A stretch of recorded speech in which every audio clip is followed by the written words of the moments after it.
Good afternoon. Welcome back to the Financial Shepherd podcast. My name is Joshua Casey Garland, certified financial planning professional and owner of Shepherd Wealth Management. Very excited here today to have in studio Brandon Meade from Meade Chiropractor. Brandon, thanks for joining us today. Hello. Thanks for having me. Yeah. So we're in a brand new year, obviously, and I know a whole lot's been going on with you and your business. But before we jump into all that stuff, I mean, the main reason why we're doing, the podcast that we have here at the Financial Shepherd podcast show is to do two things. One, sit down with real life business owners, people that have overcome a lot of hurdles, challenges to have sustainable success, not just in their business, but also from a financial perspective. And I also want to be able to tie in some realistic, real life, current events that are going on right now. So I hope you all get a lot out of this. I'm very excited. So Brandon, again, welcome to the show. And I know that you have a lot going on. You just want to tell the people watching, listening to this a little bit about yourself and a little bit about your practice.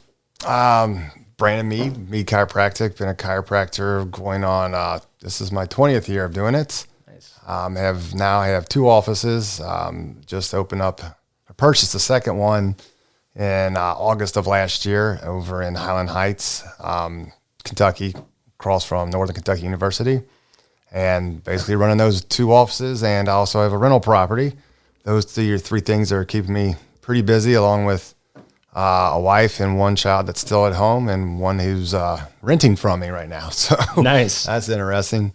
Yes. Yeah. So between all those things, it keeps me pretty busy. Yes, sir. And I'm into all of that. As you know, I'm a landlord, and this is something that, when I moved into this office, you were one of the very first people that I met, because your current office, I guess your longest office, is right next door to mine here. Yep. Here in Northern Kentucky. So I appreciate you actually helping me out from a physical standpoint, from what you do as a chiropractor.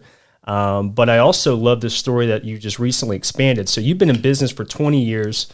You've had a lot of success. I guess before we talk about the new venture, the new business practice that you acquired, why did you decide to be a chiropractor in the first place? Like, how did that actually come about? Well, I knew I was coming out of, graduated from NKU, and I wanted to get into doing something that actually physically helped people.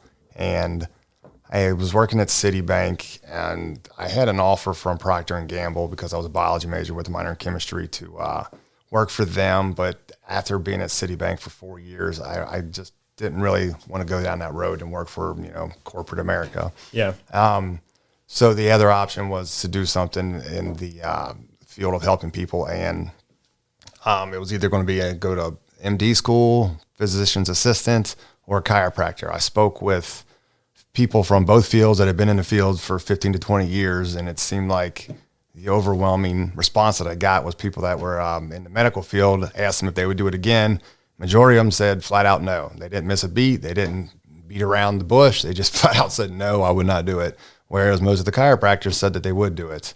And I liked the hands-on approach about it. And I didn't want to deal with all the drugs and the new drug coming out and all the side effects that come along with that, and then having to take another drug for the side effects, and it's just a never-ending cycle, it seemed like. So that's kind of what put me into the chiropractic field to begin with. Yeah, and that practice of, I guess I should say, the educational part of becoming a official chiropractor, to be able to start a practice, that's a journey in and of itself. And I don't know if a lot of people are familiar with that. I know that a lot of people would say, okay, if I'm going to be an MD or a physician's assistant, there's generally, I think most people have an idea about how long it takes to acquire the skills and education to actually be able to do that job. But for you, I mean, what was that process like going to chiropractic school? Right. It's different depending on what state you're in. Most states nowadays require you to have a bachelor's degree with certain classes in certain fields that relate towards chiropractic, biology, and anatomy and physiology, chemistry, and stuff like that.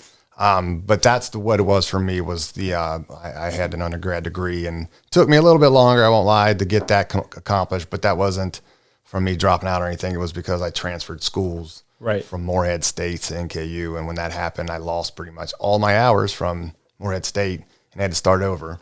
Mm-hmm. And then chiropractic school in and of itself is 4 years year round. I mean, you get a couple weeks off in between quarters, but you're year round there. There's no summers off or winters off or anything like that.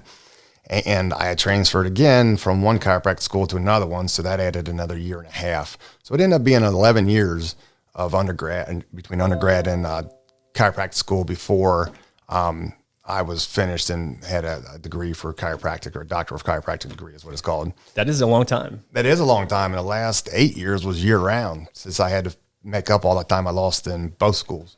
Wow. So obviously that's a big challenge in and of itself, to be able to keep yourself motivated to go through school that long. Was that just like a self-driving thing? Did you always want to be a chiropractor, or? No, I don't think it was. I knew some when I was growing up, and I went to a chiropractor for some basketball-related injuries. But there wasn't something that when I got out of high school and went to college, I knew exactly what I was going to do. I took my time trying to figure out what it was, and it was really pretty much that last year of undergrad school before I figured out what I wanted to do. What was it about Citibank, right, that you started out with? Like, what was it about that job that you didn't like? I didn't like. There was no, like, the advancement. There was chances to advance, but what you had to do to make that happen really, to me, wasn't worth it. And the pay increase, honestly wasn't worth it, because something like that, obviously it is about the money, and it seemed like any moves that you can make were just lateral moves, and just the environment wasn't. It was very complacent.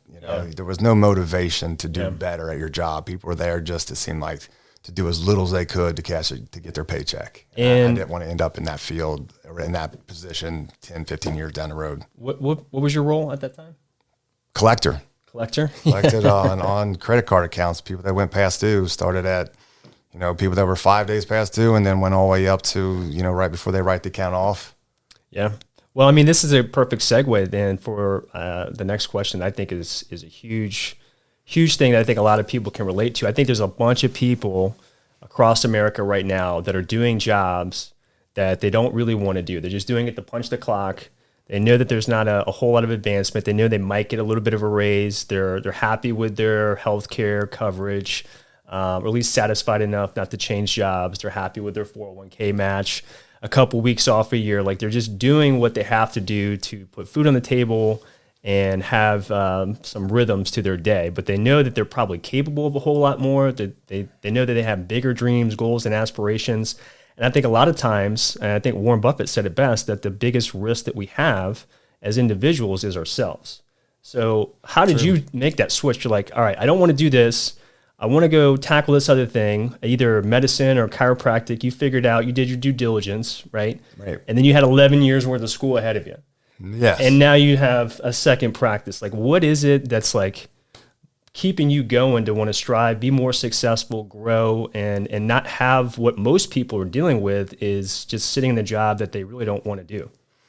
Well, I don't know if there's one simple answer for that, and it's probably changed over the years. When I was in undergrad and I didn't really know what I wanted to do, working at Citibank, even though I didn't want to do that, it told me a lot about what I did not want to do. Not so much as what I wanted to do, but I definitely didn't want to do that because I just wanted to avoid complacency. And when, I was younger and growing up, I had certain goals that I wanted to do and I wanted to accomplish. And I just felt like that was not going to be met if I went down that road.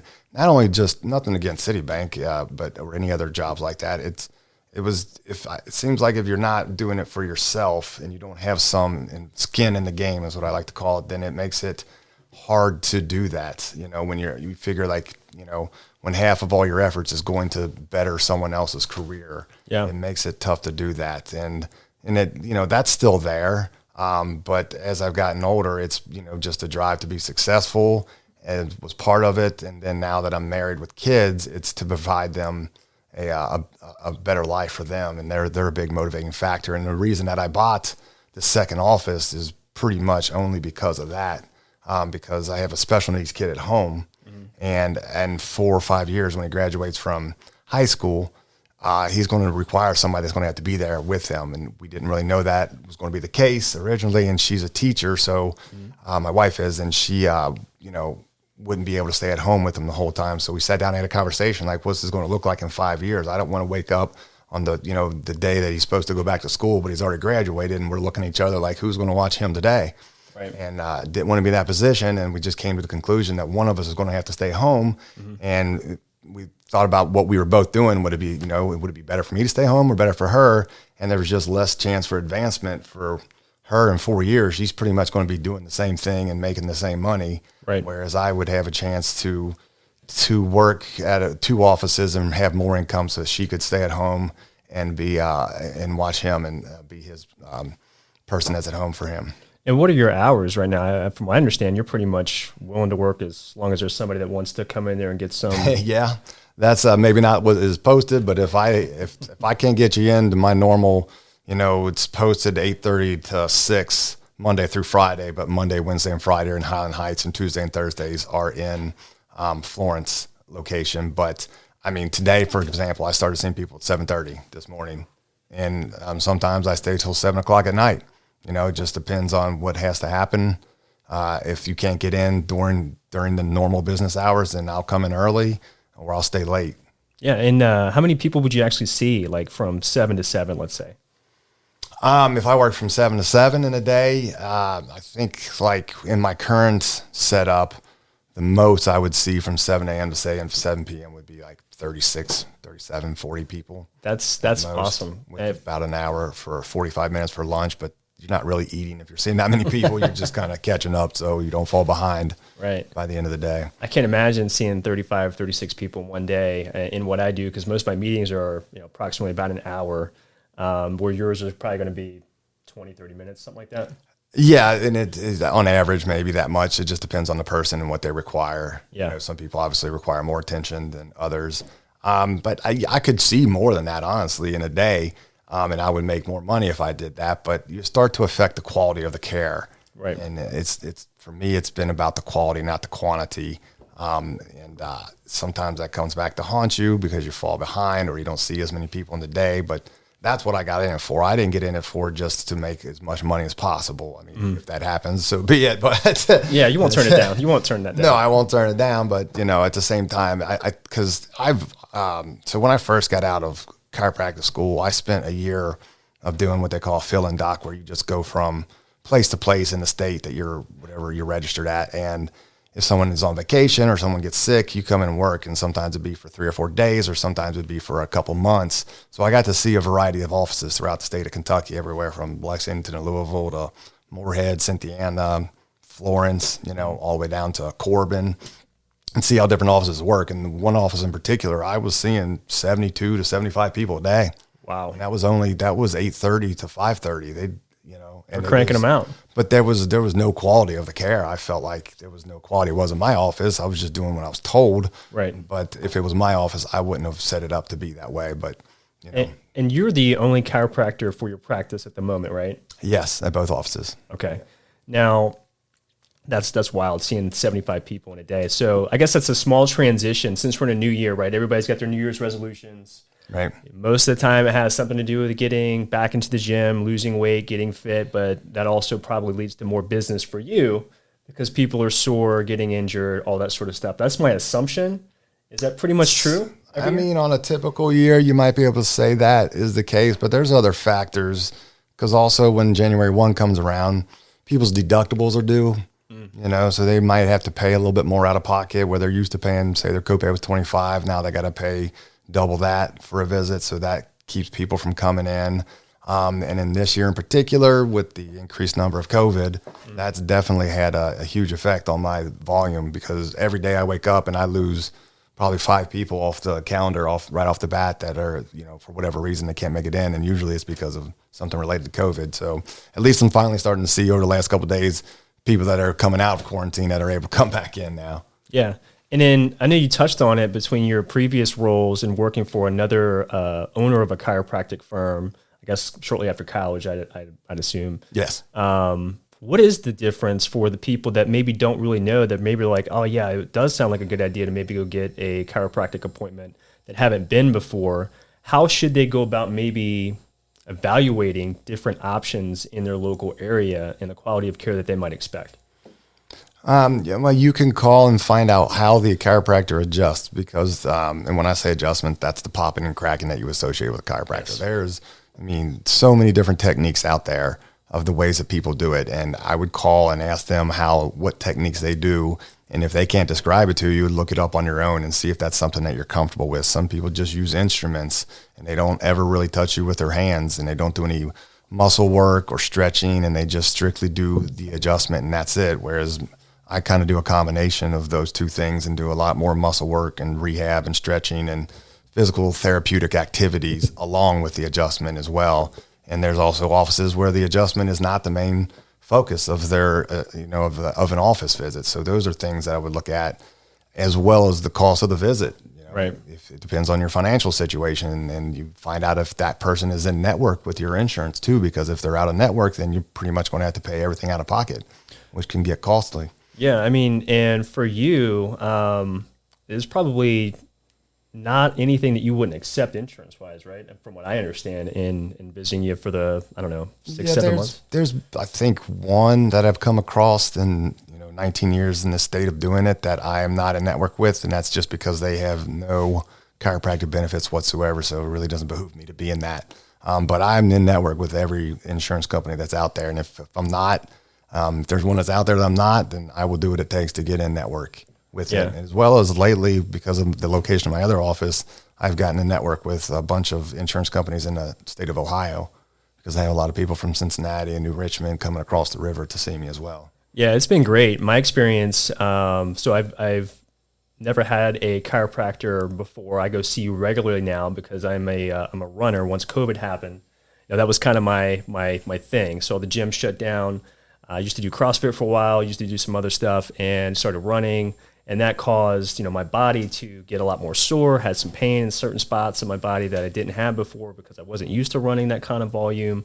And you definitely were able to help me out in a big way. I was able to complete my first marathon this past year because of the regular visits that I was able to go to. Congrats. Yeah, thank you. Definitely felt good. Don't know if I'm going to do it again or not. Definitely took a toll on the knees there. But I would imagine that all these people that are going back to the gym probably would benefit from at least having a conversation, a meeting with a chiropractor like yourself. Because chances are, if you get that first adjustment, which is awesome, by the way, all that cracking and popping. I wish we could get a crack in here while we're on the mic. I don't know if that's going to work or not with all this lightings and cords. That would be cool. But no, I think that would be a good idea for people that are going back to the gym and all that sort of stuff. But I guess going forward, so you talked about you open up this new office. You've been in business for 20 years already. You talked about doing it for a lot of different reasons. Being successful is important for you. What does success look like for Meade Chiropractic? Well, I mean, obviously there are certain financial goals that you want to hit, but for me, my big measure of it is being able to have my wife not have to work her job. For me personally, I don't know if I'm sure that's not what everyone else is trying to do that's in the chiropractic field, but yeah, that's my big markers to get to the point to where I can make that happen, and that she can stay home and we'll be comfortable enough to where she can watch, Cooper is his name. Yeah. But so yeah, it's not like I've set out. I know what the overhead is, and I obviously I want to meet the overhead. I don't want to be coming up short every month, right? But then at the same time, being able to put money away, which is where you would come in on something like that. So hopefully it gets to that point to where I'm not just breaking even every month, and able to, like I said, put enough away to where she doesn't have to work. Yeah, so obviously the motivation's there. Like there's plenty of incentive for you to get up and work hard and put in the hours and see all the people that you do and continue to do the good work that you're doing. But does that look like more branches for Meade Chiropractic in Northern Kentucky, Cincinnati, or just maybe more chiropractors working for you? Have you? I don't know. I think that I could get it all done of what I'm looking to do by what I have now, and just filling up both offices. That to me, I would hope that would be enough to get to meet my financial goals. The more offices you start opening up, things starts getting watered down. And then when you bring in other chiropractors, that would be great if I got to the point to where that would be the case. Mm-hmm. You have that fine line where you're doing too much, and now I'm not seeing the family that I want to support, Right. Now I'm kind of dealing with a little bit of that right now for myself in my practice here. But I guess since this is a finance show, right, and I'm a certified financial planner, small transition then. So you're doing all these hours.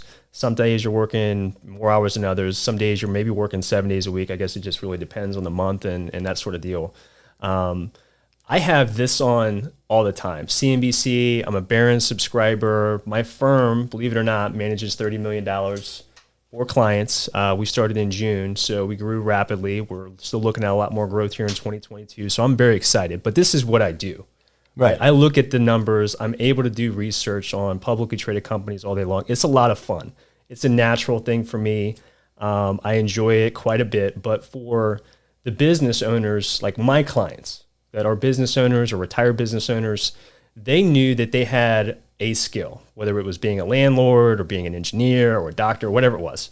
They spent all of their time and energy trying to be the best in the world at that thing. And even if they fell short of being, quote unquote, the best in the world, they were certainly much better off and farther along in their career path than people are just saying, oh, I just want to kind of get, an average level of production as an engineer, let's say. So they're just focusing on all that stuff. They know that they're smart enough to probably do some of the things that I do. They just don't simply have the time. So I guess, how do you fit in, the working hours, taking care of your clients, your customers, being a good father, husband, all that sort of stuff, and actually being able to sit down and say, yeah, I'm actually on pace or I'm ahead of pace to achieve all these financial goals? Like, how do you build that in? Wow, there's a lot there that, and honestly, I struggle with some of that on a daily basis of time management. You've heard time is money and money is time. So I believe that. Yeah. Yeah. You've heard it several times. And as I've gotten older, the amount of time that I do spend with them, that's my goal, is to be able to spend as much time with them as possible. But if I'm with them all the time, then you don't have any money. Right. Right. So I have to weigh everything that I do that's not chiropractic oriented. Like, take today, for example, like I did all my own website stuff and my search engine optimization. Like, how much time do I want to spend doing that? And what's the benefit of doing that as opposed to paying someone else doing that? And that's stuff that I have to sit and figure out. Do I want to pay someone else? Do I want to look at the stock market all day to make sure my finances are okay? And, I kind of have to pick and choose on each one of those things in each task. And mentioned being a landlord, you did, and I think you mentioned that I was as well. Yep. What the stuff I usually do all my own work there, and it gets to a point to where, it's not worth it for taking that much time away from my family. My goal is to see them and spend time with them on a daily basis, obviously, but that doesn't sound crazy, but it is hard when you have your own business, and if you get more businesses and you're a landlord and rental companies, and it gets hard to do that. And before you know it, it's 8:30, 9 o'clock at night, and you haven't said one word to either one of them. Yeah. And they're ready to go to bed, and you get maybe 15 minutes with them. So for sure, that's the trade-off there. And it's something that I have to focus on a daily basis, really. Yeah. It's the same thing for me. Like, my week this week has been awesome as far as, appointments and being busy and all that stuff. And this is a fun little 45 minutes for me to do this podcast show. It's one of my favorite things to do. But I haven't seen my 3-year-old except for when I wake up before she's getting ready to go to school.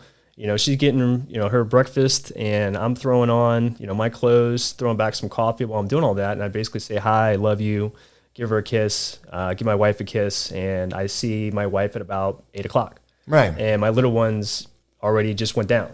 So I'm going to try to come home a little early today just to spend some time with her. It might only be 30, 45 minutes, hopefully an hour is what I'm trying to squeeze out of today. Yeah. And it sounds like it's the same for you. And it's been the same story for every successful business owner that I've ever run across that sat at my desk. Right. So I get it. I totally get it. But I know that based on just our short conversation today, that part of the success for Brandon Meade, your family, Meade Chiropractic, is achieving certain financial goals. So are you handling all that stuff on your own? Like, I know that you do a lot of your own repairs as a landlord. I don't, because I can't do anything more than like screw a light bulb in a socket. That's all I can do, and I know that. So I contract all that out. But how do you do that yourself? Do you have third-party sources that help you out, or you just kind of handle it? With the real estate and landlord duties, I weigh the option of, this is going to be this amount of time. How much money do I save if I do this myself? Mm-hmm. And how much time will it take away from everything else that I have going on, like HVAC work, replacing the furnace. I'm not doing that. But pretty much everything else there I can do myself, including the plumbing, just to a point. I do a lot of my own auto maintenance, but I'm not switching out engines and transmissions. Right. It just gets to a certain point where I'm not, I don't have that much time. It's not going to save me that much money to do it. And do I want to become qualified to do that? Do I want to spend all day looking at the stock market and just so I can say that I have an idea of what I'm doing? But yet, you went to school and spent all that time and effort and energy into becoming that person. So, at certain times you have to just cut your losses and let someone else do it. And it's hard for me to walk away from that. That's why I asked the question, because I think it's hard for a lot of people to give up control over a portion of their life that is very, very important to them. Even though, like for retirement, as an example, if you're in your 30s, 40s, you feel like retirement's way out there in the future, right? You can't even hardly get your mind and arms around it. So you're like, you know what? I have so much time and I don't have as much money as I'd like to have in the future. I'm just going to put that off, right? I think a lot of people feel that way. Like they're going to put it off. They're going to try to maintain control for as long as they can until they feel like they can't control things anymore. And that's typically, in my experience, where it's almost too late. They're looking at me to solve a problem that we could have solved 10 years ago. Now we only have, let's say, 7 years until that retirement goal is something they'd like to actually have accomplished. And we just may or may not have enough time to make it happen in that short time frame. So the control part, I think, is huge. But what I would tell clients that feel that way is by working with somebody like me, it actually should give you more control over your situation, because the only way that you can save, have extra money for fun things in life, put money aside for emergencies and for your future retirement, is to be really good at your job, to drive more income. If you can focus on, again, the things that drive the income, well, there should be ways for you to accelerate that income, either through promotions or having a side hustle like a landlord or some other sort of internet-based business that you can start right from your home without having to really change a whole lot of your day-to-day life. I actually believe that people are in more control when they're surrounding themselves with professionals that do that successfully for people just like them. Like, that's the way that I see it. But it sounds like you see it kind of in the same light. But that control piece is really the thing that may or may not prevent somebody from saying, yeah, I want to go have a meeting with Casey to kind of talk about my situation and see where he may be able to add some value. Is that? That I would agree with that. And again, it's almost a day by day thing, and deciding, is this something that's going to take away from those other things that I mentioned? And mainly the number one thing for me is the chiropractic office, and that comes first. I mean, obviously family comes first, but on a day-to-day basis, if I have a full schedule of people and I don't have any time for everything else, I'm outsourcing all of that. If I have any minutes in between, then I might pick up and try to do some of the website or search engine optimization. But if I can see that for a long period of time, I'm not going to be able to address that, and it's going to behoove me to bring someone else in to do that stuff instead of me staying up till 2 a.m. trying to do that on top of a full schedule. In my younger years, I would probably have done that, but now I try to outsource what I can and still make a profit. Yeah, I tell, all those people that have the busy schedules like what you're talking about, not only are we going to have more control, but we're going to have very clear benchmarks of what success looks like. So for a lot of people, they'll say, hey, I want growth. Okay, what does growth mean to you? I don't know. I'd be pretty happy with somewhere between a 7 to 10% average return if I can get that consistently. I'm like, okay, great. That's actually very realistic over the long run of the market. But do you feel like you have a strategy put in place where you can do that consistently? And that's the question where they kind of throw their hands up like, yeah, I know I actually have all these other things going on in my life. Okay, great. Well, we can figure out a way to build an investment game plan and a strategy that allows you to consistently hit that result with as little amount of risk as possible. Because, of course, everybody wants to make as much money as possible with taking as little risk as possible. I think that's pretty consistent across the board.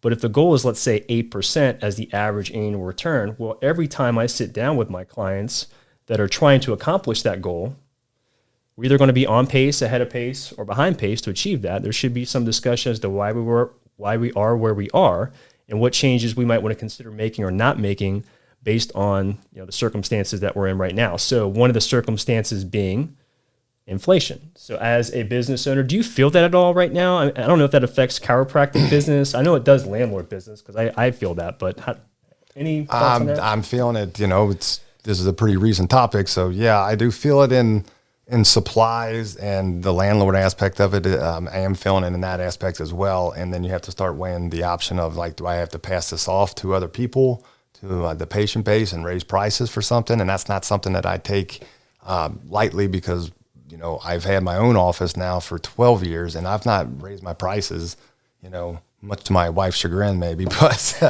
I haven't, I don't like to do that. And I like to keep it where it is. Because I know that sometimes it can, get pricey if you have to come see the chiropractor 3 times a week, and you're doing that, if you have to do that for a month, that gets up there. Yeah. One visit by itself doesn't sound like it's that much, but most of the time it's going to take more than one visit. It just kind of depends on what your situation is. But, with the cost of everything going up, gas included and the rent, that you pay and the rent that I charge, all that stuff has to reflect on what the market is. Yeah, So, yeah, definitely. And to the landlord side of things, I actually did increase the rent that I charge beginning in 2022 because of the fact that there are some things we still want to do to the property that makes the tenants very happy. We told them what the game plan was. We were just upfront honest, like, look, this is the reason why the rent is going up. Here's actually the marketplace that we're in right now. And by the way, even with the rent going up, we're still under the average rent for the similar type of home that you've been accustomed to living in for years now. So we just laid it out. We're very honest. And they actually very much appreciated that. And they were willing, I don't know how willing, but they actually did sign the contract. They were willing to pay the extra rent.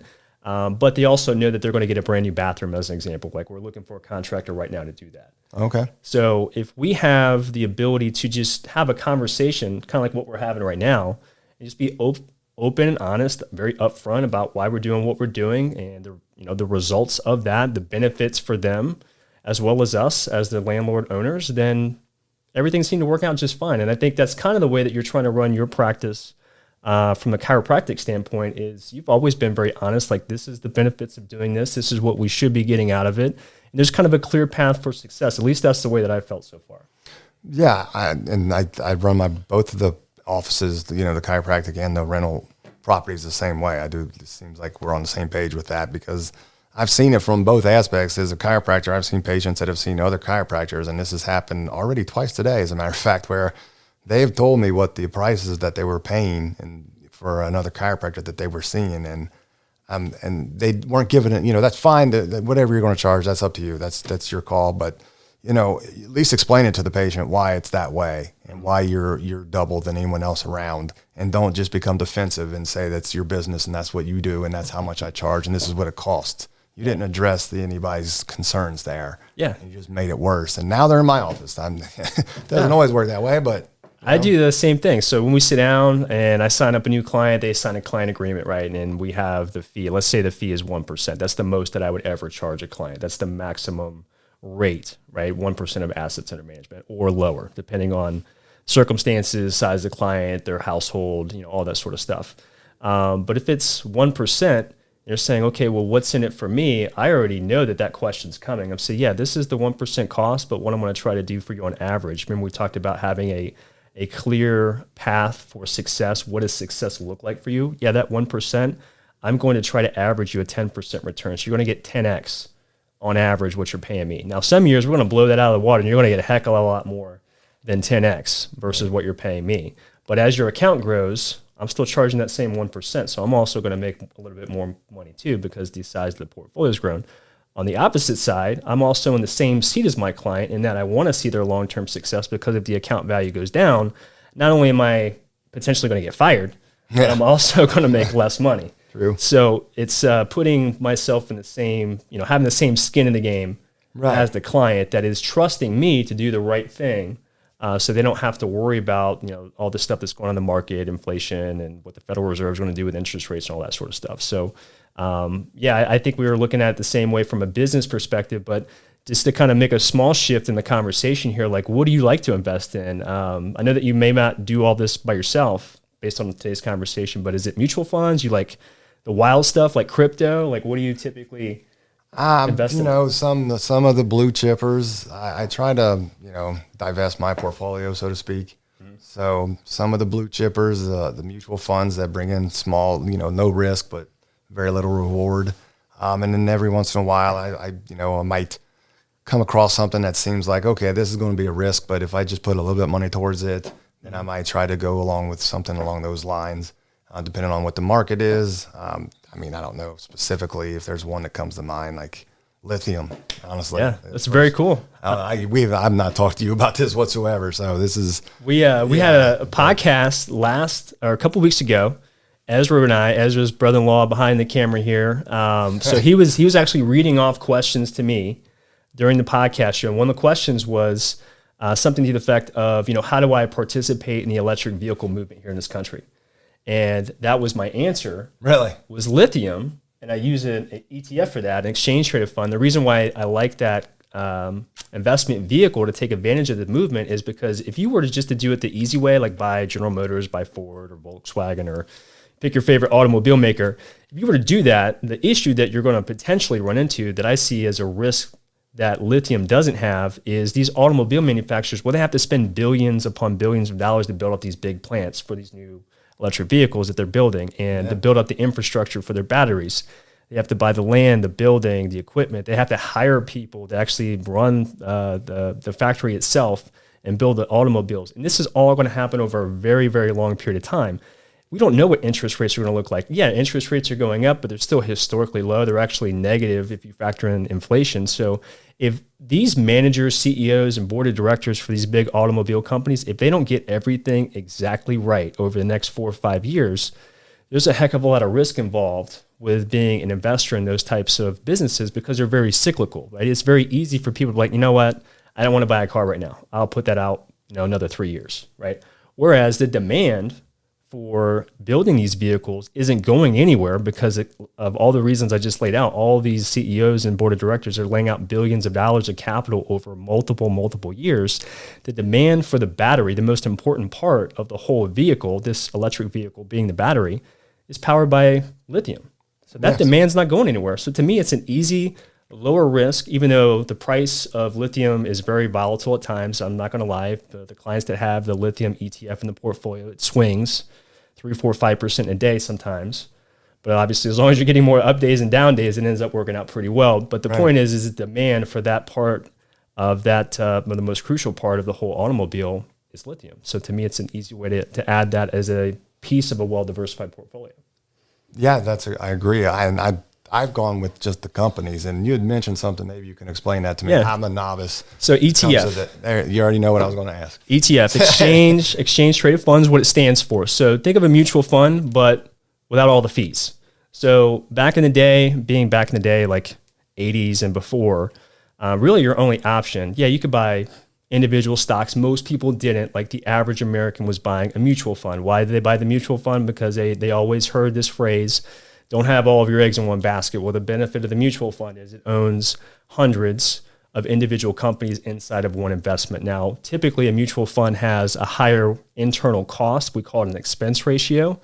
On average in the industry, the average expense ratio is going to run probably close to 1 to 1.2% on average. Some are much lower, some are much higher than that. Don't get me wrong. That's going to be about your average. And that was the only investment option for most Americans for many, many years. Now they came out with this thing called an exchange traded fund a couple decades ago. It's the same thing as a mutual fund in that in one investment, this lithium ETF, this one lithium ETF owns several different lithium manufacturers, right? The people that are actually pulling the mineral out of the ground. Right. But the benefit of the ETF is it has a much lower internal expense ratio than their mutual fund peers. And they're also able to be traded just like a stock. So what I mean by that is we can sell, and in a tenth of a second, we can either sell or buy an ETF, just like in a tenth of a second, if I click buy or sell, I'm either going to be buying or selling whatever stock that we want to add or take away from a portfolio. Whereas a mutual fund, if we place a sell order right now, it is 1:41 p.m. Eastern Standard Time on Thursday, I can put in a sell order right this second for a mutual fund, but nothing's going to happen until after the market closes at 4 o'clock. So there are some definite advantages by owning an ETF over something like a mutual fund. Thank you. I did not know that. That's, you're welcome. This is why we do the show. At least part of why we do the show. So when we talk about investing with clients, like I mentioned, we try to have a very clear goal, whether it's 8%, and that 8% needs to be the average over X number of years. Do you have any of those specifics in your mind? Like, you know what, I need to achieve X over X number of years so I can live the type of lifestyle I'd like to have with my family? With each individual investment? Not each individual investment. I would just say I look at all the investments as a part of the vehicle that's going to help us accomplish the goal. So the question would be is like, for Brandon Meade and your family and your chiropractic business, do you need to achieve X return over X number of years to actually have the ability to live the type of retirement lifestyle you'd like to have? And you're saying with all the different investments, yeah, with chiropractic office, real estate offices, any other investments out there, yeah, do I have a number that tells me that, no. No. Just honestly, I do not have the number. I just keep grinding and hope that at the end of the day, and saying this, I know that this is not the right way actually to go about doing that, but I'm sure it's not too uncommon. But no, that's why I asked the question, because this is real. This is real. Like, that's how you feel. I can tell that that's real for you. And I promise you, for the 10 years that I've asked that question to everybody, they've felt the same way. Just kind of keep their head down and hope that one day, because of the steps that they're taking, the actions that they have, they'll end up with what they want. But here's what I always tend to ask after that, like, okay, let's just assume everything goes exactly the way that you're hoping it's going to go over, these number of years. What does that lifestyle look like? Like, is it time with family on the beach? Is there a lake house? Like, what is it that you would want to be able to do? I've thought about that. My wife might be a better person to ask about what that's going to look like, because she's going to want a house on the beach with a pool. And she's said that many a times. This is why I know that has to be a fact. For me, I've worked so much that to me, that's like a pie in the sky dream that if it comes true, great. But in the meantime, I'm just going to keep my nose to the grind and keep going as much as I can. And if I work all day, every day, then hopefully at the end of the game, then we have enough to go do whatever it is. I would like to have whatever it is, wherever we live, completely paid for, no debts for the car, no debt for a house, no debt for a lake house, condo, whatever, recreational vehicles that I might have, and not have any worries about that and having to make enough each month to cover whatever expenses that might entail. And I would like to, and I think she would too, travel somewhat, not, crazy traveling, but, just see some of the world before it's too late. Yeah. I mean, that's the vision that I have. I guess the thing that I would ask, I probably would ask this to your wife if she was sitting here today, like, how would it make you all feel is if you felt like you had more control over how you're going to make that happen, because you're already doing all the things that you can possibly do from an activity standpoint to make that happen. But to give you all more control, that would probably feel pretty good, right? Yes. If you're like, oh, if I did this and I can measure that every quarter, every year, and see that, oh yeah, we are making a little bit of progress. I know now, I can solidify and verify now that the actions that I'm taking today, the 30 clients that I'm going to go see here today, the 150 clients that I'm probably going to see over the calendar week here, is in fact verifiable proof that I'm either on pace or way ahead of pace, or, oh shoot, I'm behind pace. These are some adjustments that I can make here within the next 6 months that'll get me back to where I want to be. I mean, that's what we're trying to do here at Shepherd Wealth Management. It is great to make money for people. It's great for me as the business owner to be able to take 10% of quarterly gross revenue and make an investment in local charitable organizations here in Northern Kentucky, Cincinnati. That's a big reason for my purpose. But the most fun thing is to have a conversation just like what we're having here right here today and say, okay, well, everything that you want is achievable. All I'm going to help you do is make that more efficient, give you quantifiable data to say, yeah, we're exactly where we want to be. And if we're not where we need to be, then let's make these small adjustments here. And now we're going to get back on pace. We're going to check this out again every single quarter and run it all through this retirement planning software called Money Guide Pro, which is the number one financial planning software in the industry. It's exactly what I used when I was working at Fidelity and TD Ameritrade. It gives us some quantifiable data to say, yeah, we're either on pace, ahead of pace, or potentially behind pace from where we want to be. But that's what we're trying to do here. And I would encourage everybody that maybe feels like Brandon does, if you're doing the right things and you know that you're working hard and you're doing it for all the right reasons, and you just want to have more control over the outcome of things that will be very important to you and your spouse and your significant others sometime in the future, when your quote unquote retirement years, that's what I get the most joy out of. So that's why we do these podcasts, is because I think there's a lot of people that feel the exact same way. And this has been an absolute blast here, Brandon. Before we go, is there any other plugs you want to drop for your business or anything like that? No, Brandon Meade, Meade Chiropractic in Highland Heights and in Florence, Kentucky. Where can they reach you at? What number? 859-640-6770 for the Florence location. And the Highland Heights is 859-441-8181. That's 859-441-8181. I had a blast today, Brandon. Obviously, you're right next door. Love to do this again at some point in time in the future. My name is Joshua Casey Garland, certified financial planning professional, owner of Shepherd Wealth Management. Don't forget to go to the website, shepherdwm.com. There's a link at the top of the website. There's a whole bunch of information about me, my background and experience, as well as there's links to our YouTube channel where you can watch the podcast that we've done here today in studio. There's also a link to Spotify, which is the ability to download the Audible version, so you can listen to us while you're driving around Northern Kentucky, Cincinnati. Of course, don't forget to follow Shepherd Wealth Management on Facebook, Instagram, and Twitter. It's been my great pleasure to do this podcast again today. Look forward to doing a whole bunch more of these in the future here in 2022 with other business owners. Hope you all have a great rest of your afternoon. Thank you.